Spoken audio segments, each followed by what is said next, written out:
오늘 묵상하여 함께 나눌 말씀은 예레미야 애가 3장 1절에서 33절입니다. 예레미야 애가는 파괴된 성전과 무너진 성벽, 그리고 죽거나 잡혀간 백성들을 바라보는 예레미야의 슬픔이 담긴 비탄의 노래입니다. 오늘 본문 말씀도 고난에 대한 예레미야의 탄식으로 시작이 됩니다. 예레미야는 자신이 처해 있는 상태를 어둠으로 묘사하기도 하고 어딘가에 갇혀 있는 듯한 자신의 처지를 한탄하기도 합니다. 예레미야가 처한 현실을 가장 잘 표현하고 있는 구절이 55절이라고 할 수 있습니다. 여호와여, 내가 심히 깊은 구덩이에서 주의 이름을 불렀나이다. 구덩이는 사방이 막혀 있는 곳입니다. 그리고 나 혼자의 힘으로는 도저히 빠져나갈 수 없는 장소입니다. 예레미야서를 보면 나라가 망할 것이라는 예언을 했다는 이유로 실제로 예레미야가 구덩이에 던져지기도 했음을 볼 수 있습니다. 내 힘과 능력으로는 도무지 빠져나갈 수 없는 절망의 공간, 그곳이 바로 구덩이입니다. 그런데 나라를 빼앗긴 유다 백성이나 예레미야만 구덩이에 던져진 것이 아닙니다. 혹시 여러분 자신이 구덩이에 던져진 듯한 삶을 살고 계시지는 않습니까?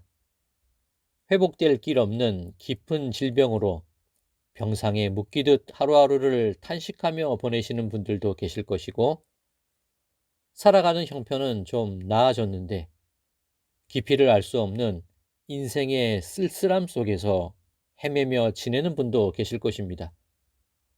진리를 사모하지만 어디에서도 채워지지 않는 하나님 말씀에 대한 목마름으로 지쳐있는 분도 계실 것이고, 어디서부터 무엇이 잘못됐는지 알 수 없어 그저 답답하다, 답답하다 그 마음으로 지내시는 분도 계실 것입니다. 55절 말씀을 표준 세번역 성경으로 다시 읽어드리겠습니다.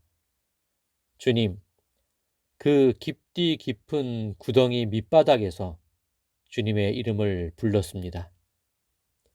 그 깊디 깊은 구덩이 밑바닥, 지금 내가 서 있는 곳이 그 깊디 깊은 구덩이 밑바닥은 아닌지, 보이는 것이라고는 하늘밖에 없는 그런 인생을 살아가고 있음에 탄식하고 계시지는 않으십니까? 그런데 그 깊디 깊은 구덩이 밑바닥에도 하나님은 소망을 함께 두셨음을 믿으시기 바랍니다. 인생의 가장 깊은 밑바닥, 바로 그곳이 주의 이름을 부를 수 있는 장소입니다. 하나님은 때때로 우리를 깊은 곳으로 이끌어 내리실 때도 있지만 그것은 영원한 형벌과 멸망을 주시려는 것이 아닙니다. 그것이 내가 살아날 수 있는 길이기에 하나님은 나를 살리시기 위해 고난과 아픔을 내려주실 때도 있음을 알아야 합니다. 그곳에서 주의 이름을 부르게 될 때, 그때가 바로 하나님의 구원의 계획이 서서히 드러나는 시작점임을 믿으시기 바랍니다. 깊은 구덩이에서 예레미야가 주의 이름을 불렀을 때 주님은 그 음성에 귀 기울이고 계셨습니다. 자, 지금 읽고 있는 55절과 56절을 보면 서로 대조를 이루는 두 개의 모습이 있음을 발견하게 됩니다. 깊디 깊은 구덩이 밑바닥에 서 있는 나는 탄식하며 주의 이름을 부르짖고 있습니다. 행여 내 목소리가 들리지 않을까? 나를 건져줄 누군가가 그냥 지나쳐 가지는 않을까? 조바심 내며 소리 지르는 것이 나의 모습입니다. 그런데 그 깊은 곳에서 내가 주의 이름을 소리쳐 부르는 그때에 주님은 그 깊디 깊은 구덩이 밑바닥에 있는 나에게 이미 가까이 다가와 계시더라는 겁니다. 나는 온갖 핑계와 욕심으로 점점 주님께로부터 멀어지고 있었는데 주님은 언제나 나를 주목하여 바라보고 계셨습니다. 내가 주님을 외면하고 내가 뒤돌아 서서 살아가고 있었지만 내가 돌이켜 주님의 이름을 부를 때 주님은 즉시 내게로 가까이 다가와 주셨습니다. 사랑하는 성도 여러분, 돌이키기만 하면 됩니다. 주의 이름을 부르기만 하면 됩니다. 그럴 때 주님은 지체 없이 내게로 다가와 나를 그 깊은 구덩이 밖으로 이끌어내어 주실 줄 믿습니다. 또 하나의 대조되는 모습이 있습니다. 나는 살려달라고, 구원해달라고 큰 소리로 외쳐 부르고 있습니다. 잊혀지지 않기 위해 있는 힘껏 목소리를 내고 있는 것이 나의 모습입니다. 그런데 있는 힘껏 목소리 높여 구원해달라고 외치고 있을 때에 주님은 내 곁에서 두려워하지 말라고 세미한 음성으로 말씀해주고 계시더라는 겁니다. 나는 목소리가 커야 되는 줄 알고 있었습니다. 나는 이런 사람이라고, 나를 무시하지 말고 나를 알아보라고, 나는 이만큼 힘있고 이만큼 능력 있는 사람이라고 소리 높이고 살아가고 있는데 주님은 작고 세미한 음성으로 말씀해 주십니다. 두려워하지 말라. 너희에게 평강이 있을지어다. 갈멜산에서의 큰 승리가 있었지만 엘리야는 아합과 이세벨의 칼을 피해 도망 다녀야 했습니다.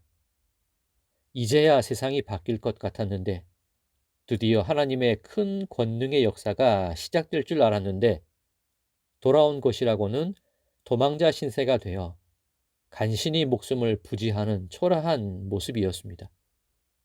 그렇게 낙심해 있는 엘리야에게 하나님께서 찾아와 새로운 사명을 내려주셨습니다.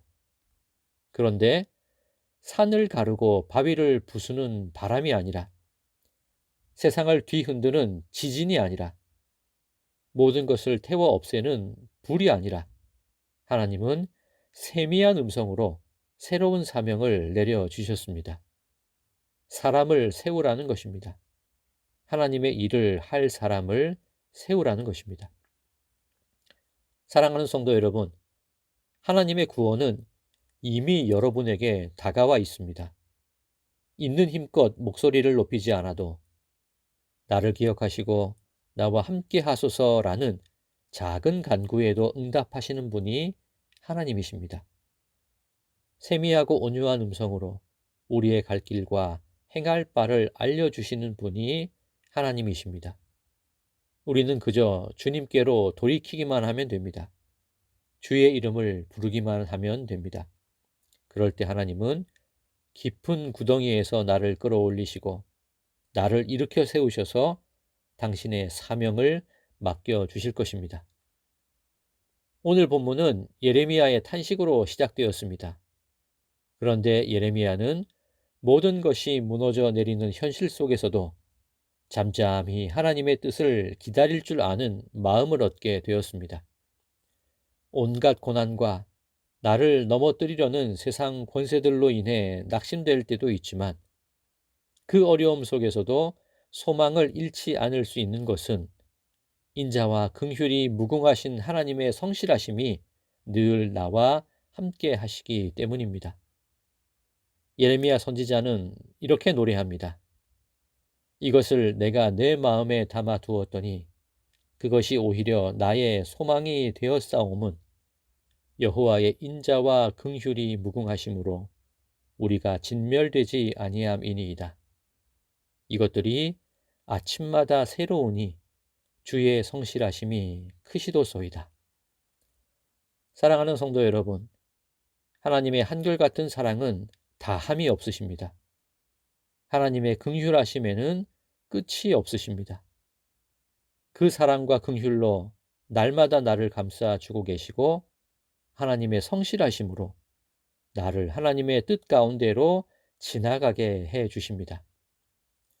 바라기는 깊고 깊은 구덩이 밑바닥 같은 일상이 나를 기다린다 하더라도 주의 이름을 부르심으로 주님과 동행하는, 주님 주시는 평안 가운데 살아가는 오늘 이 하루가 되시기를 주님의 이름으로 간절히 축원드립니다.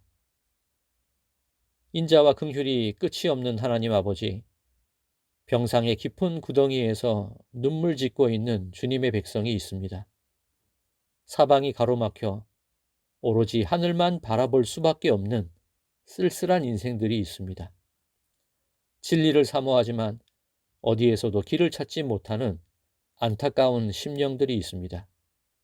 하나님, 주의 이름을 부를 때에 가까이 다가와 주시고 그 세미한 음성을 들려주시사 위로와 소망을 회복시켜 주시옵소서. 아침마다 늘 새로운 주의 인자와 긍휼로 우리를 감싸 주시옵소서. 예수 그리스도의 이름으로 간절히 기도드리옵나이다. 아멘.